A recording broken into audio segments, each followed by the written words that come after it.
तोहरे बिना दिल न लागे हो सजना। रात भर तोहरे याद जगावे हो सजना। चांद भी फीका लागे तोहरे बिना। सपना में रोज तू ही आवे हो सजना।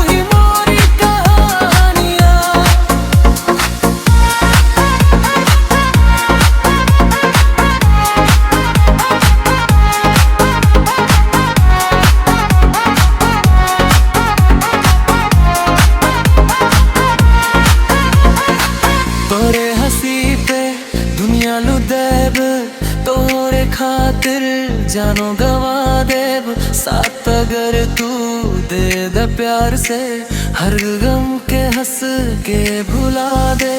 बरसे